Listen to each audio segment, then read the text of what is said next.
Anche tu fai parte di un team sportivo e hai bisogno di un nuovo kit?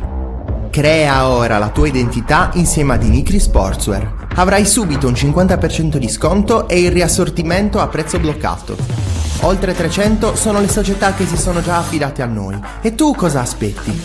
Contattaci subito al 379 244 8537 o entra su dimitri.com.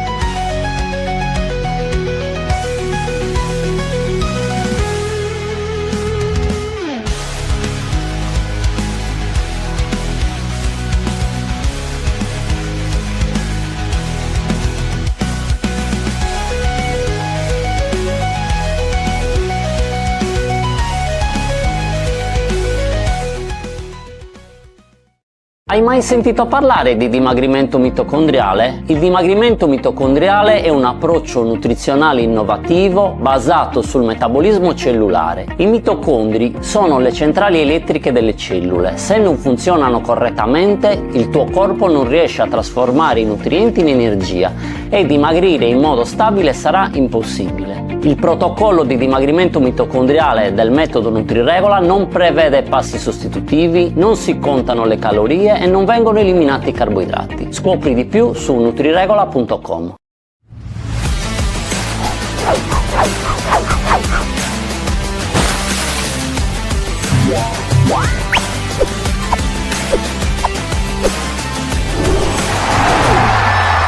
Ciao, sono Fabio e sono il titolare della Credisar.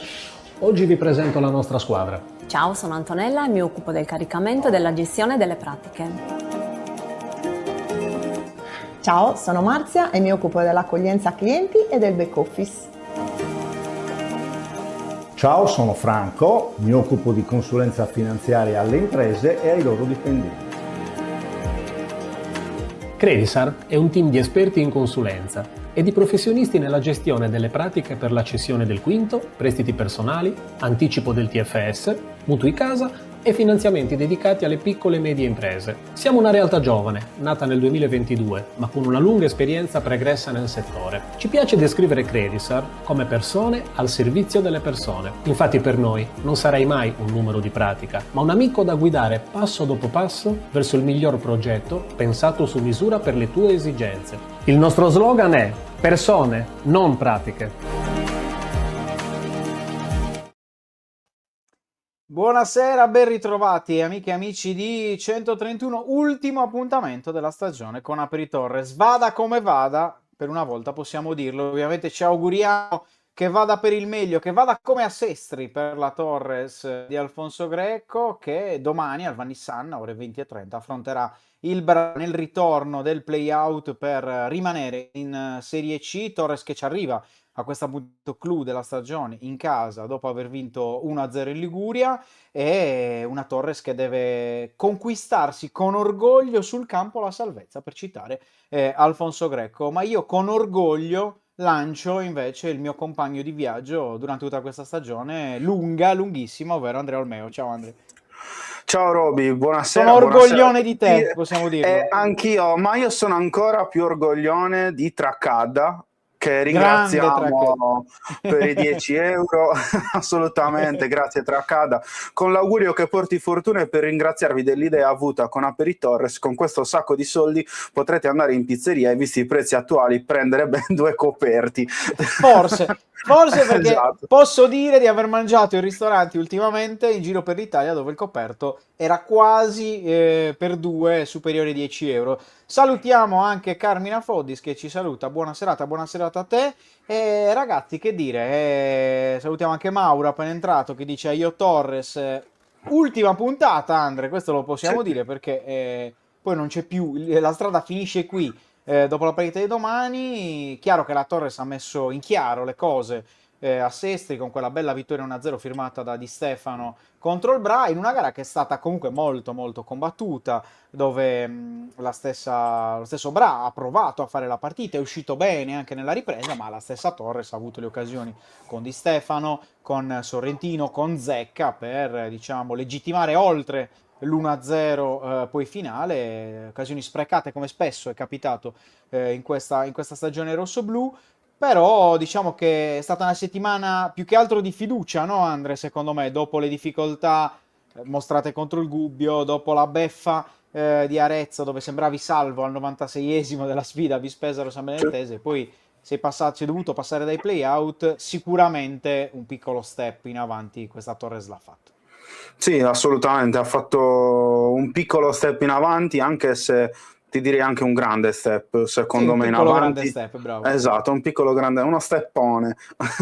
Anche perché ci si aspettava una risposta dalla Torres, in particolare in termini di mentalità, nell'essere abile a giocarsi una gara in 90 minuti, tutto in 90 minuti, quindi in questo senso qua ha dato una bella risposta a partire dai leader, in particolare Mastinu, che ha fatto una super gara, ma allo stesso tempo anche da chi è stato protagonista e chi è nuovo, chi ha vissuto, diciamo, sempre sul piedistallo per come ha giocato e come si è espresso come Sala, e in più di Stefano, che ha toccato la doppia cifra, tanti piccoli segnali che poi hanno permesso alla Torres di vincere con merito contro un Bra che comunque si è rivelata una squadra ostica che sa far male, ecco.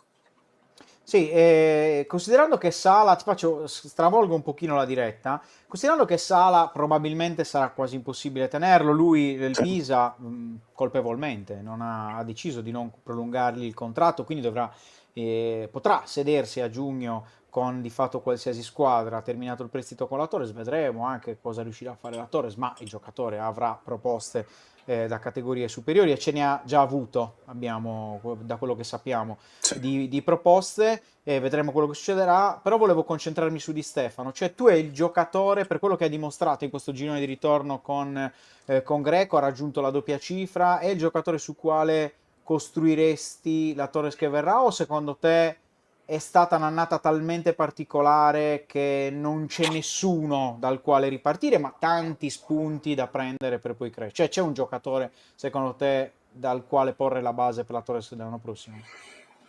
Allora, i numeri per Di Stefano parlano abbastanza chiaro, è il miglior marcatore stagionale in un anno in cui l'attacco ha faticato parecchio, per usare un eufemismo, quindi in questo senso i numeri parlano per lui, ed è da riconfermare, anche perché, come ho detto più volte, quel giocatore che nel casino, ecco, passami in termine, ti trova quel guizzo, ecco, a conto confusione, diciamo, quindi in questo senso qua sì, è lui uno di quelli da riconfermare, ma allo stesso tempo anche un Sorrentino, per quello che ha fatto vedere, un giocatore per l'attacco di quelli da tenere. Poi altri che vanno tenuti, proprio il giocatore che devi tenere, ecco, non c'è realmente, anche perché se no non staremmo parlando di play-out, ecco. Quindi in questo senso qua ti dico, ti passo la palla con la donazione di Adriano, anche che ringraziamo. Sì, grande Adri che vi saluta, e ringraziamo anche Alessandro che ha commentato. Ale, aspetta qualche minuto, perché uno dei 3 temi dell'APERITORRES, la nocciolina scelta per oggi, è proprio il futuro di Alfonso Greco, perché c'è qualche novità, però non spoileriamo niente. Poi Pensavo alla fosse fine Alberto il futuro, il tema da toccare. Alberto è il presente e il passato, Esatto. difficilmente potrà essere il futuro. Che salutiamo Alberto, al quale ricordiamo, se farà una domanda durante questa diretta non risponderemo, ovviamente. Assolutamente. Come sempre. Detto questo, caro Andre, sai, ci sono dei giocatori che comunque degli spunti positivi te li hanno dati. Penso a Baldi, in linea teorica, Nunziatini, Certo. anche lo stesso Zanandrea, per dire, no? Quel poco che si è visto, comunque è un giocatore che può essere un co-titolare dell'anno prossimo per questa squadra. Su Sorrentino non lo so, per me è un buon giocatore, però è vero che a Sassari, se ci facciamo caso, da tanti anni a Sassari, gli attaccanti che poi restano nel cuore delle persone sono quelli che attaccano la profondità, quindi alla Sorrentino. Però chi è l'attaccante amato a Sassari? Un Fischnaller, attacca la profondità, si sacrifica tanto. Un Ruocco, che non è un attaccante, più che altro un trequartista, una seconda punta. Cioè, per andare a trovare un puntero proprio amato tanto, bisogna tornare indietro negli anni, a inizio anni 2000. prima, forse nel 2010, ecco, nel 2006, queste annate qua dove c'erano degli attaccanti più o meno strutturati che piacevano. Sorrentino è un attaccante atipico, un attaccante moderno che serve per aprire gli spazi, serve per provare a fare prima pressione. Io vorrei vedere un attaccantone l'anno prossimo, uno di quei belli centravanti a cui la squadra anche si affeziona e attorno al quale la squadra gira.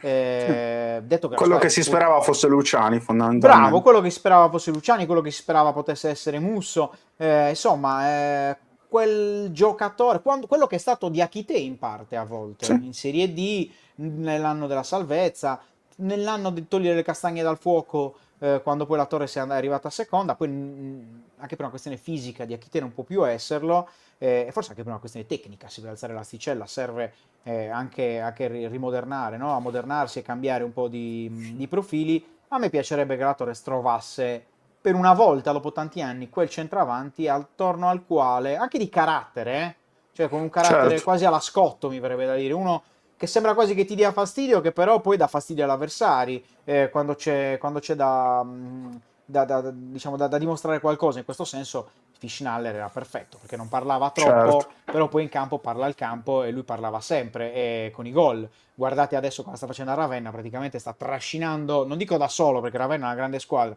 però ha trascinato nei playoff sicuramente la squadra. Sì. Quindi un po' questo. Saluto anche Nigiolas, dice buonasera, speriamo bene. E ci andrei subito ad ascoltare Alfonso, perché comunque è stata una conferenza stampa abbastanza larga rispetto al solito. Vedremo, domani lui dovrà, mi auguro, a salvezza ovviamente in tasca, sciogliere diversi nodi su se stesso, sul suo futuro, fare dei bilanci, però vediamo come ha affrontato questa settimana in casa Torres prima del Bra. Abbiamo ribadito questo concetto, abbiamo battuto su questo concetto perché ancora non abbiamo fatto nulla, nel senso che sicuramente incontreremo una squadra che verrà qui e non ha nulla da perdere, quindi dovremmo essere concentrati, dovremmo essere attenti, cattivi, perché incontreremo delle difficoltà secondo me, ma dovremmo essere bravi, insomma, a non dare niente per scontato, a non farci distrarre da altre situazioni, rimanere concentrati sull'obiettivo perché noi dobbiamo raggiungere la salvezza sul campo e questa è la cosa più importante, quindi abbiamo lavorato su questo, i ragazzi si sono allenati bene come sempre e ci aspetta l'ultima battaglia, quella decisiva, dovremo essere pronti a portare a casa l'obiettivo. Sicuramente avranno un approccio aggressivo e poi chiaramente l'andamento della partita poi dirà sicuramente come se gli ultimi minuti della partita cercheranno insomma di forzare questo atteggiamento e noi dovremo essere intensi e presenti come abbiamo fatto anche sabato. Ma diciamo c'è stata la loro reazione a metà del secondo tempo dove noi potevamo fare qualcosina di più come possesso e come attacco alla profondità. Però lì chiaramente c'è stato anche l'avversario che ha avuto una reazione importante, però noi siamo stati nello stesso modo bravi anche insomma, a contenere e a difenderci in modo ordinato. C'è stato anche il caso Rimini, no? Che poi ha condizionato anche il campionato a metà campionato, la situazione della Ternana, sono tutte cose che purtroppo condizionano e determinano anche un campionato. Quando dicevo di non farci distrarci da altre situazioni intendevo proprio questo, perché sento voci, noi dobbiamo pensare solo a noi, anche perché come orgoglio di raggiungere l'obiettivo sul campo è quello deve essere la cosa principale. È chiaro, è stata una stagione particolare perché poi quando si subentra in una situazione del genere devi essere bravo a capire e adattarsi alla situazione anche mentale, no? Perché sicuramente il momento era un momento dove i ragazzi erano di testa molto giù, quindi abbiamo cercato di lavorare sulla testa e poi dare quelle certezze a livello anche di campo, di gioco, dove i ragazzi poi hanno risposto bene. È vero che eravamo facilitati dal fatto che venivamo, insomma, parecchi ragazzi erano con me già da qualche anno, quindi questa è stata la situazione dove ci ha facilitato le cose. Però sicuramente l'aspetto mentale era quello più importante dove lavorare. Ecco, questo era un po' il punto di Alfonso Greco. Si è parlato tanto di che tipo di gara aspettarsi, no? Domani tra Torres e Bra. Greco ha detto partiranno forte. Tu che parità ti aspetti del Bra e della Torres? Mi aspetto un Bra arrembante, ecco, perché comunque non hanno nulla da perdere, come giustamente ha detto Greco, come giustamente ha detto Nisticco a fine gara a Sestri Levante, quindi in questo senso mi aspetto un bel impatto del Bra, un bel approccio. E lì dovrà stare attenta la Torres nei primi 15-20 minuti, un po' come è successo lo stesso a Sestri, perché comunque il Bra era partito bene, sembrava avere in mano il pallino del gioco, poi la Torres comunque è stata brava nel prendere le misure e nel non farsi condizionare dal gol incassato e poi annullato. Ecco, quindi mi aspetto una gara molto simile, però allo stesso tempo mi aspetto anche una bella spinta da parte del pubblico, e quindi anche questo, l'aria della possibile festa finale, festa salvezza e tutto quanto, sono un mix di cose che comunque secondo me sono importanti e potranno essere anche una chiave in più in favore della Torres domani. Poi in questo senso vorrei capire anche un po' tu che ti aspetti, che l'hai vista lì No, proprio da beh, dentro la gara. ma io ti dico, il Bra è una squadra che gioca e questo è un bene per la Torres. Innanzitutto è obbligata a giocare, ok? Ora deve inseguire, addirittura deve vincere con 2 gol di scarto, però era obbligata a giocare avendo un risultato unico, cioè la vittoria nella doppia sfida rispetto alla Torres. Però è una squadra che rispetto ad altre ha una sua identità fatta di folate probabilmente, non ha una qualità eccelsa, altrimenti non si troverebbe al playout con la Torres, però secondo me rispetto ad altre squadre gioca più a calcio. Squadre che sono salvate, penso magari alla San Benedettese, ma al Guidoni, al Forlì, a tutte queste squadre qua, contro cui secondo me la Torres avrebbe faticato di più, ok? Sì. Perché sono squadre forse più strutturate per fare le barricate rispetto a un Bra, perché poi per fare le barricate devi anche essere una squadra, cioè per attaccare e difendere devi essere anche una squadra matura. È chiaro che se vai a pescare nei bassi fondi della Serie C sono tutte squadre immature come progetto, perché qualcosa non è andato come sperato, no? Se ti trovi in quella posizione di classifica. Quindi, sai, se la Torres fa sfogare nel modo giusto il Bra, potrebbe essere una chiave di lettura. Io vado controcorrente. Per me questa è una partita che se inizi bene, spinto dal tuo pubblico, non per forza andando in frenesia, però in controllo, in gestione, avendo le tue occasioni e provando a sfruttare magari i calci piazzati, provando a sfruttare l'attacco alla profondità sugli spazi che ci saranno, la metti bene dai primi 20-25 minuti e poi vai in gestione e diventa tutto più facile. E mi auguro che non sia neanche una partita di sofferenza, perché secondo me è importante proprio chiudere con una ciliegina una stagione che ha avuto una torta piccola piccola, però se ci metti sopra una ciliegina almeno si canta tanti auguri, ecco, a fine partita. Quindi spero in questo. Siccome sono belli succosi i vari temi, andiamo ad analizzarli. Sono 3 temi in vista presente e futuro, ovviamente lo spoileriamo già, perché, perché comunque, essendo l'ultima del campionato, bisogna anche un po' guardare all'orizzonte.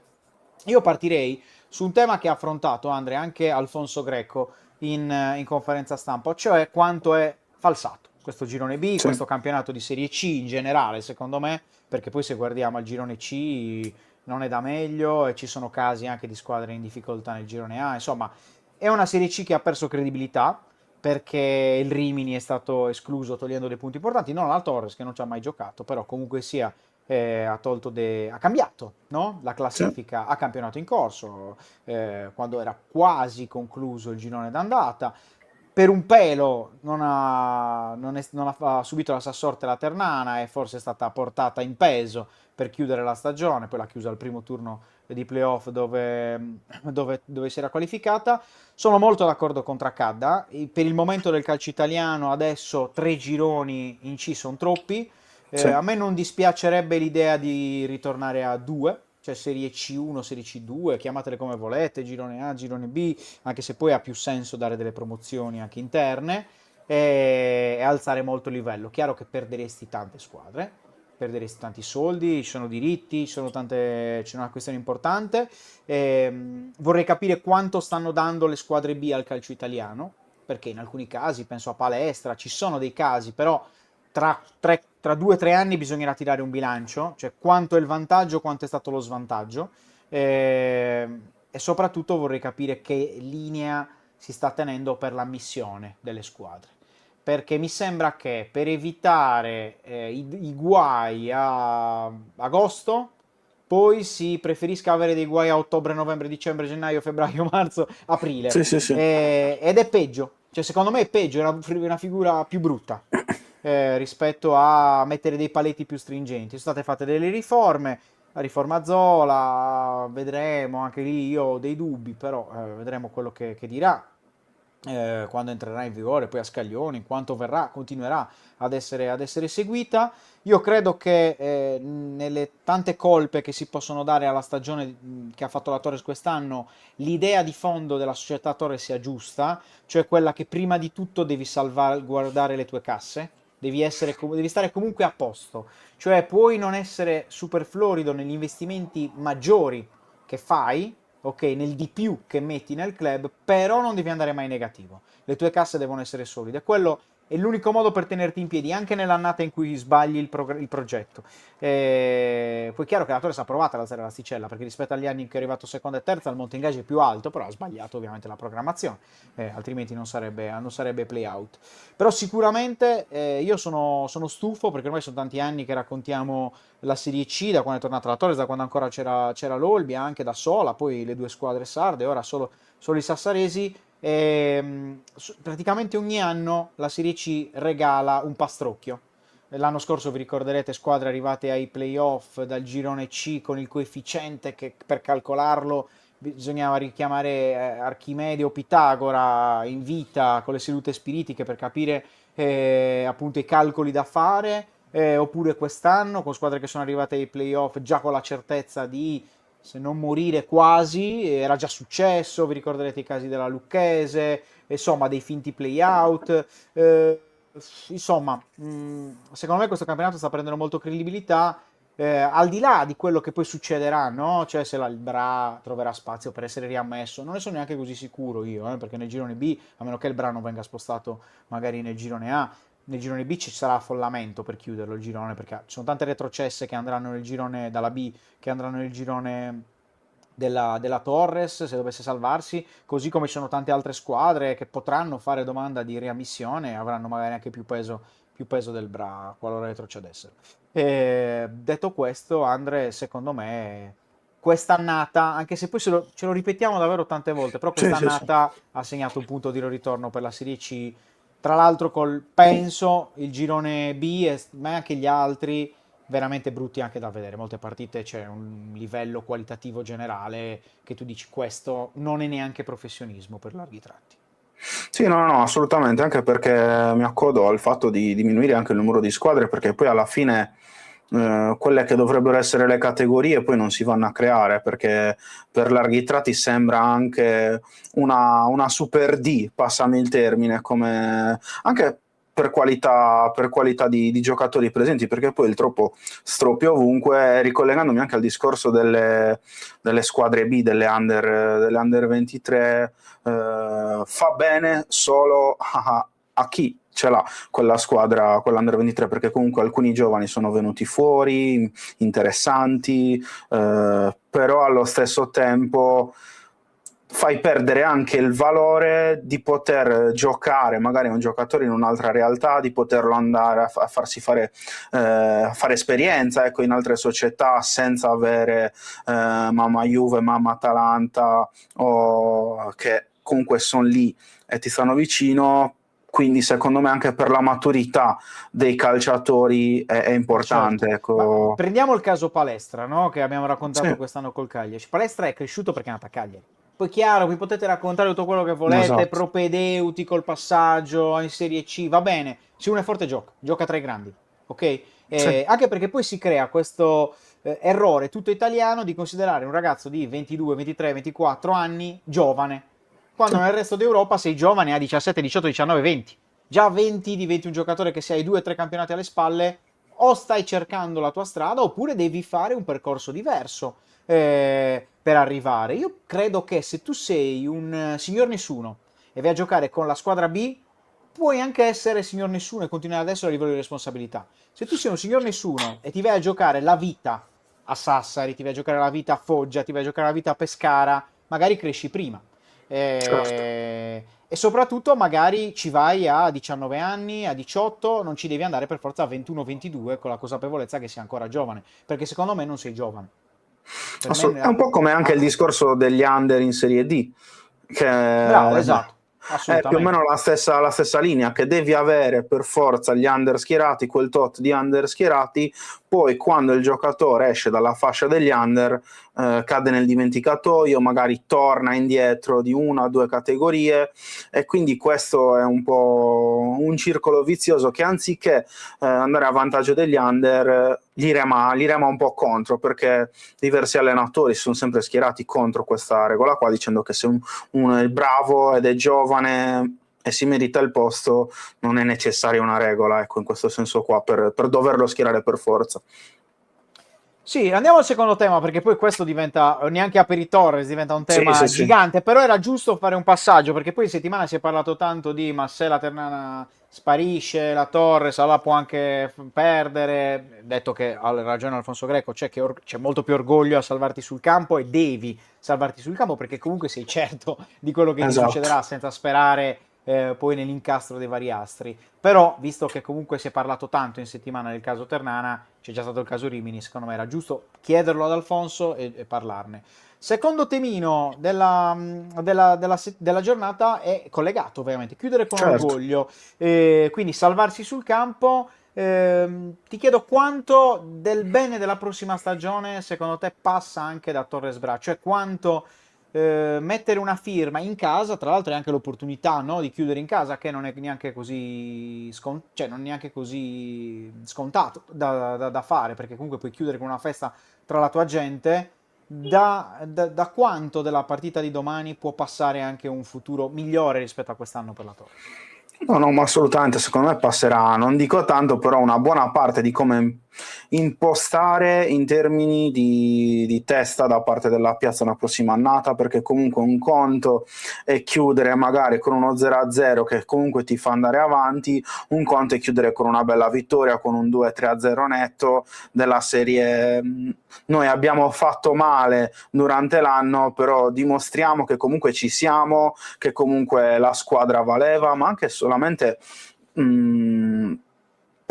per far chiudere bene una stagione difficile, un po' come quando magari nelle moto, nelle macchine, nella Formula 1, nella MotoGP, vai in curva, devi cercare di prendere bene la curva per partire in maniera più rapida e più veloce nel rettilineo, poi è più o meno lo stesso ragionamento, ecco. Anche perché a livello di entusiasmo chiudere bene poi ti permette anche di viverti un'estate in cui devi programmare, in cui devi ricostruire una squadra, rigettare delle basi, di viverla in maniera più serena, ecco. Sì, assolutamente. Tra l'altro, un'estate in cui partirai, non dico ad handicap, però magari in ritardo, anche se poi tra playoff allargatissimi, come sempre la Serie C, Certo. squadre che non sanno bene il proprio futuro, questa è un'annata in cui secondo me a programmare davvero ha iniziato quasi nessuno. Chi ha programmato magari ha fatto dei rinnovi, ha gettato le basi e la Torres comunque un po' arriva in ritardo, è inutile girarsi intorno Certo. perché quando passi dai playout e fino a una settimana fa non sapevi, e fino anche adesso in teoria, perché se non batti il Bra non lo sai, in che categoria giochi, di fatto difficile programmare, difficile pensare a un futuro, però c'è proprio la serata di domani, se la chiudi bene, hai tutte le basi per provare a avere uno slancio positivo, emozionale da cui ricostruire, ripartire senza, e questo secondo me è importante, mettere sotto il tappeto tutto quello che non ha funzionato. Cioè, tu Esatto. domani, se ti salvi, fai la festa tra la tua gente, però vai davanti allo specchio, tu societatore, se dici bravi, perché comunque in alcuni momenti della stagione sembrava quasi che avessimo preso la piega per retrocedere, però adesso ci mettiamo a tavola, si analizza tutto, che è un po' quello che bisognava fare l'anno scorso dopo 7-1, no? Contro l'Atalanta. Invece poi è arrivata una voglia di rompere lo specchio e comprarne uno nuovo. E poi nella vita quando tu provi a fare qualcosa di nuovo non sai mai come va. specie se non gli metti dei tasselli ben ancorati, c'è il rischio che anche il nuovo specchio ricada, magari contro la tua volontà, e questo è successo. Quindi bisogna comprare dei tasselli importanti, uno specchio che ridia un'immagine decente rispetto a quello che riflette, insomma, imparare da quello che è stato e mettere delle basi per qualcosa di positivo. E con questo mi collego al terzo tema, che è quello del futuro di Alfonso Greco, perché la società, non in tutti gli elementi, secondo me. Allora, io ho qualcosa che so, però rispetto voi sapete che di base io, se vi porto delle notizie, è perché ne sono certo. Uscito 31 in questi anni, chiaro che poi ne abbiamo anche sbagliato, delle notizie ci mancherebbe altro, anche perché la verità in tasca, quando si lavora, non ce l'ha nessuno, però abbiamo cercato di essere il più precisi possibile sul tema Torres. E quando non sapevamo le cose abbiamo preferito non scriverne, senza andare dietro magari a chi aveva torto o a chi aveva ragione, eh, perché crediamo che si lavori così. Io so che una parte di club vorrebbe proporre il rinnovo, ricordiamo Greco che scade a giugno, si sta aspettando ovviamente il discorso salvezza, anche se qualcosa si è mosso. Sta a lui di fatto anche, no, decidere, vedremo. Io vorrei proprio domani metterlo un po' alle strette il mister, anche per capire a fine partita quella che è la sua volontà, perché è tornato, no, con la voglia di chiuderlo il cerchio, come ha detto nel primo giorno di conferenza stampa. C'è da capire se poi ne vuole riaprire un altro di cerchio, Certo. perché è un allenatore che vive l'impossibile, Alfonso Greco, perché fossi stato in lui, io l'ho scritto tante volte, fossi stato in lui io sarei andato via dopo la prima salvezza. Porti la squadra dalla D alla C, vero, con ripescaggio, tutto quello che volete, però vinci il playoff, che ti permette di fare il ripescaggio. Porti la squadra in C, vieni esonerato in zona salvezza, torni con la squadra messa peggio di quando l'hai lasciata, la salvi all'ultima giornata. Un allenatore può anche dire io il mio l'ho fatto. Lui ha deciso di rimanere e ha fatto meglio perché ha fatto 2 playoff. Possiamo parlare che ha fatto tanti errori in questi anni? Sicuramente, tattici, ne ha fatti. Ha accettato cose che un altro allenatore non avrebbe accettato? Sicuramente. Però se la Torres ha ottenuto quei risultati, secondo me è anche merito della gestione Greco, molto merito della gestione Greco, e del suo modo di gestire uno spogliatoio che comunque non è stato facile da gestire. E questo può essere un altro tema. E anche quest'anno ha dimostrato che con la sua metodologia questa squadra, è vero che ha cannato tanti match point, poteva salvarsi in maniera diretta molto prima perché ha fatto dei pareggi assurdi, però è anche vero che ti ha portato a giocarti tutto con il destino nelle tue mani rispetto a un crollo di incapacità proprio di gestire quello che succedeva che si stava vedendo nella primissima parte di campionato con pazienza, e poi si è prolungato in quella che sembrava una sorta di agonia, no? Continua appunto con il tecnico. Nel frattempo mi dicono dalla regia che abbiamo uno spettatore eroico che è rimasto dall'inizio adesso su Twitch. Palesati, scrivici perché ovviamente Esatto. ti vengo a prendere in braccio per il finale di diretta. Quindi tutto sta nelle mani forse di Alfonso, ci sarà un dialogo ovviamente dopo la sfida di domani. Io resto della mia opinione, che fossi in Greco chiuderei, però Certo. se ragiono da società, per me la miglior scelta possibile è Alfonso Greco, perché comunque tu non hai il tempo di fare una nuova rivoluzione, secondo me. Cioè tu devi fare un'altra annata programmando, e per programmare una sorta di nuovo anno zero, meglio parto con Greco, che già conosce alcuni giocatori che ci saranno e che già potrebbe, diciamo, in qualche modo far inserire meglio chi arriverà. E poi da gennaio-febbraio dell'anno prossimo programmerei già un eventuale cambio di panchina se lo vuoi fare, oppure proprio una rivoluzione della squadra con o senza Alfonso. Eh, perché io credo che la Torres abbia bisogno di tempo e ha Sì. bruciato molte tappe e poi si è bruciata lei, e quindi invece darsi tempo potrebbe essere importante, anche perché poi nell'estate prossima ci sarà il rifacimento del campo da parte del comune, e sono molto d'accordo con Dario che dice speriamo non si aspetti a fine giugno, di fatto, perché comunque per scegliere allenatore, se devi cambiare subito, secondo me. Cioè la società, se decide di non andare avanti con Greco, o se Greco decide di non andare avanti con la Torres in 2 settimane massimo, ok, siamo al 15 di maggio, quindi al fine maggio deve già arrivare con le idee chiare il nuovo allenatore e poi programmarsi. L'incognita vera è anche un'altra, se gli allenatori che tu hai in mente di prendere poi accettano il progetto, perché comunque alla fine si è tardato tanto anche per quello. Dario porta il caso anche dell'Arezzo, no? Doppio salto in 3 anni, proprietà diverse secondo me, contesto diverso, già la certezza di avere un nuovo stadio di proprietà, stanno rifacendo, scusate, un nuovo stadio moderno che stanno rifacendo. Sicuramente la Torres deve ambire a tornare tra i playoff, ok? L'anno prossimo, che sia Greco o meno, perché quella deve essere la sua dimensione.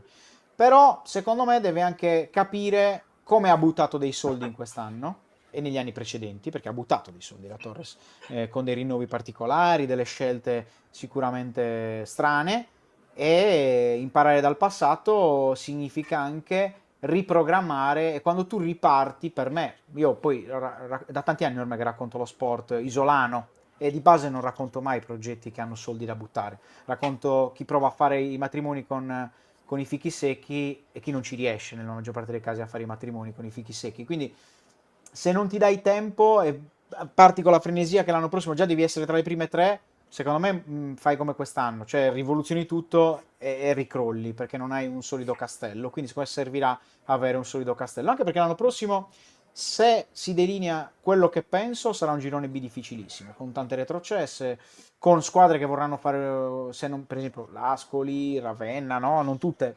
potranno salire in caso dei playoff.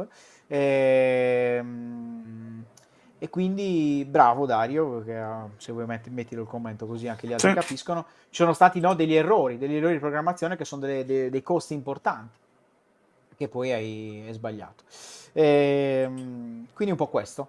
Quindi futuro Greco, io farei uno step alla volta. Se riparto da Greco, che può essere anche un progetto annuale o biennale con Alfonso, per poi magari arrivare pronti a chiamare un allenatore da promozione. Se Alfonso fino a qui non ha dimostrato di essere un allenatore da promozione in C, io gli auguro di dimostrarlo, per carità, però magari può essere l'allenatore che getta le nuove basi, come ha già fatto, perché ha gettato le basi per dimostrare che la Torres può essere una squadra da costanza in C, e magari può esserlo anche per essere con costanza vicino alla zona playoff o nella zona playoff, come ha fatto nei 2 anni precedenti, e poi dare il là a quello che sarà magari l'ultimo tassello, il terzo anno, per un allenatore diverso, oppure con lui, non lo so, adesso sto ragionando con voi come se fossimo davanti al bancone del bar.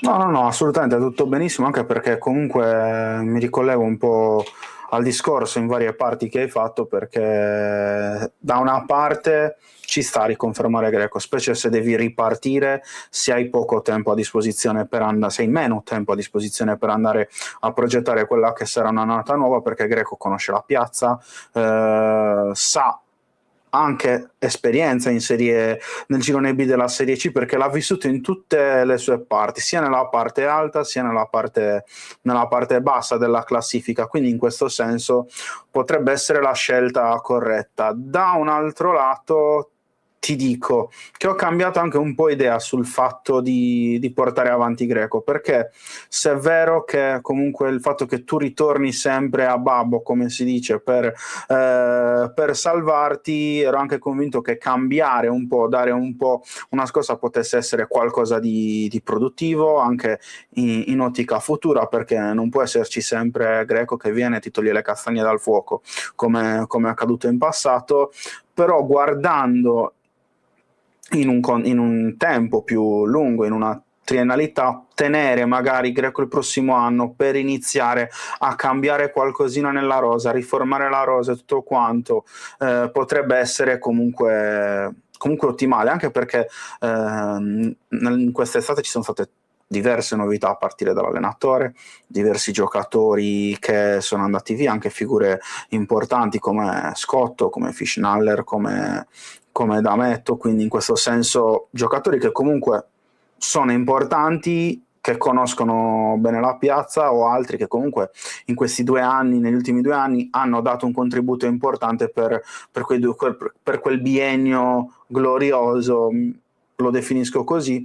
Quindi ci sta a ripartire con lui per andare step by step, perché è vero che la Torres deve puntare a ottenere un posizionamento nei play-out, però serve anche un pochettino di di calma, nel saper attendere, che comunque nel saper aspettare di poter fare quel passo importante che è la Serie B. Non serve avere fretta, perché poi la fretta, basti vedere diverse società che sono salite e poi sono scese disastrosamente, anche perché c'è tanto lavoro da fare.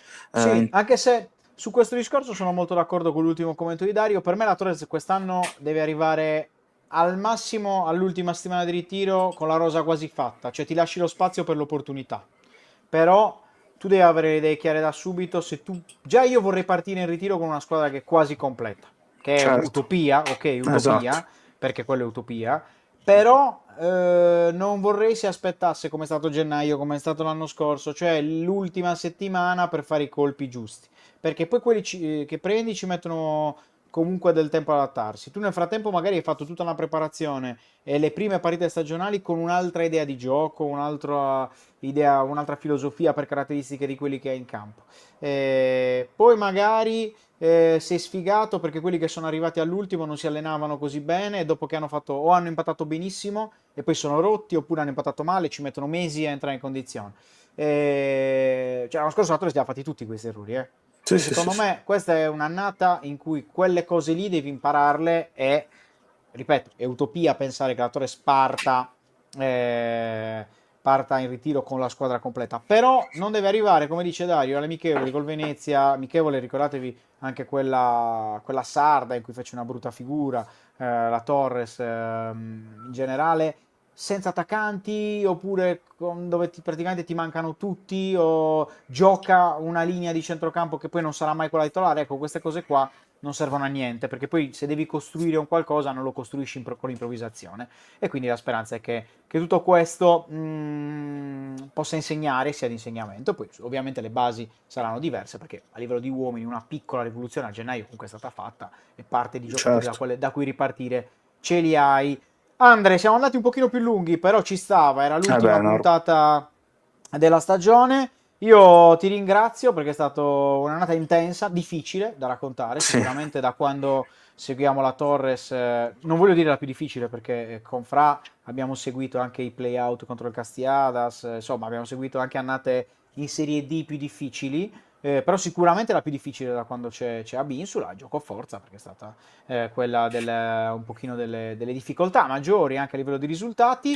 Però è stato piacevole farlo con questa trasmissione diversa, più leggera, che ha sostituito Serie 131 e lo ha fatto volendo coinvolgere soprattutto i tifosi, e sono contento che i tifosi abbiano risposto bene. Vi dico già che la voglia è quella di alzare ancora di più l'asticella l'anno prossimo e provare a coinvolgervi ancora di più, magari dal vivo. Bene, parleremo durante l'estate, magari riusciremo a trovare la quadra per fare un Aperitorres aperitivo a vero, come si dice a Sasso, cioè esatto. tutti quanti insieme, dove potete anche farci le domande che ci fate sui social se volete, ma anche di persona, faccia a faccia con noi, davanti a un bancone, davanti a, diciamo, a delle altre persone che amano e seguono e sono appassionate del mondo Torres. È stata un'annata difficile, sicuramente. In chiusura vorrei ringraziare il Bra, perché andare a Sestri non è stato facile e raramente ho trovato una società che è stata così ospitale nei confronti di un giornalista. Tra l'altro ero l'unico giornalista insieme a un collega presente, collega diciamo di lì, di fuori, mi verrebbe dire di continente, come diciamo noi sardi. Però veramente sono stati molto, molto gentili e quindi li ringrazio. Non è per noi che viaggiamo tanto, facciamo tutte le trasferte e stiamo rimanendo quasi diciamo delle persone un po' rare, una merce rara da trovare in giro nel mondo del giornalismo, fa sempre piacere essere accolti in questo modo, quindi li ringrazio, anche in video dopo averli ringraziati pubblicamente sabato scorso. Ovviamente speriamo io spero per loro che magari li riammettano, però domani retrocedono sul campo. Detto questo, Andre, ricordiamo gli appuntamenti di domani. Ci saremo con il prepartita, più o meno 19:45 live dal Vannissanna, ma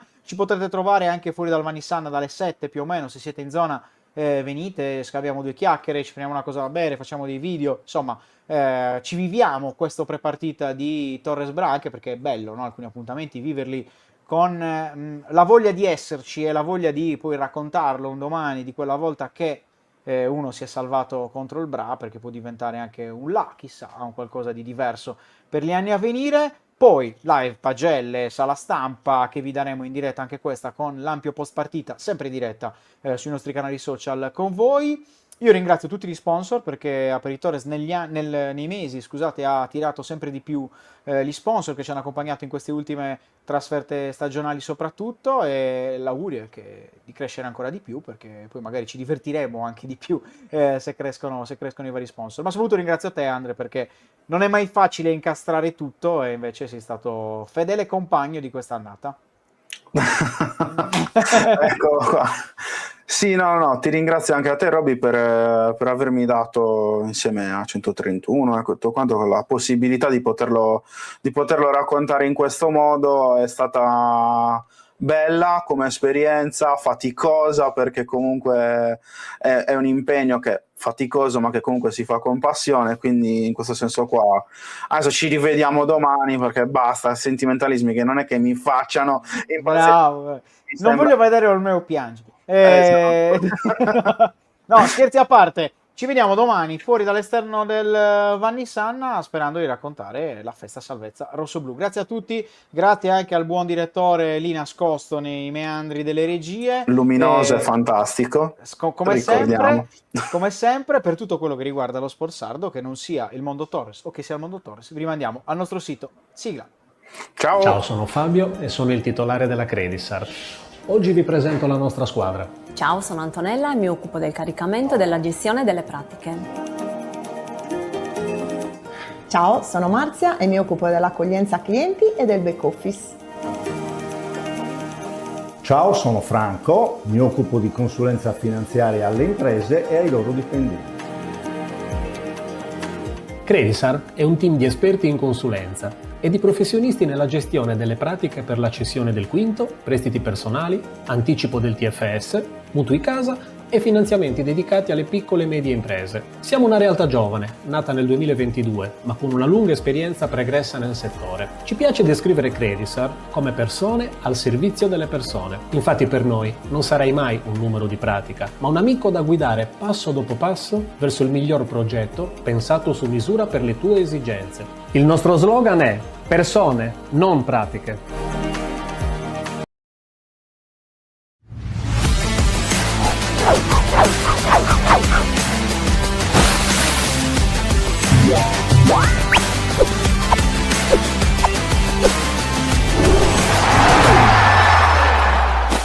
Hai mai sentito parlare di dimagrimento mitocondriale? Il dimagrimento mitocondriale è un approccio nutrizionale innovativo basato sul metabolismo cellulare. I mitocondri sono le centrali elettriche delle cellule. Se non funzionano correttamente, il tuo corpo non riesce a trasformare i nutrienti in energia e dimagrire in modo stabile sarà impossibile. Il protocollo di dimagrimento mitocondriale del metodo NutriRegola non prevede passi sostitutivi, non si contano le calorie e non vengono eliminati i carboidrati. Scopri di più su nutriregola.com. Anche tu fai parte di un team sportivo e hai bisogno di un nuovo kit? Crea ora la tua identità insieme ad Inicri Sportswear. Avrai subito un 50% di sconto e il riassortimento a prezzo bloccato. Oltre 300 sono le società che si sono già affidate a noi. E tu cosa aspetti? Contattaci subito al 379 244 8537 o entra su dinicri.com.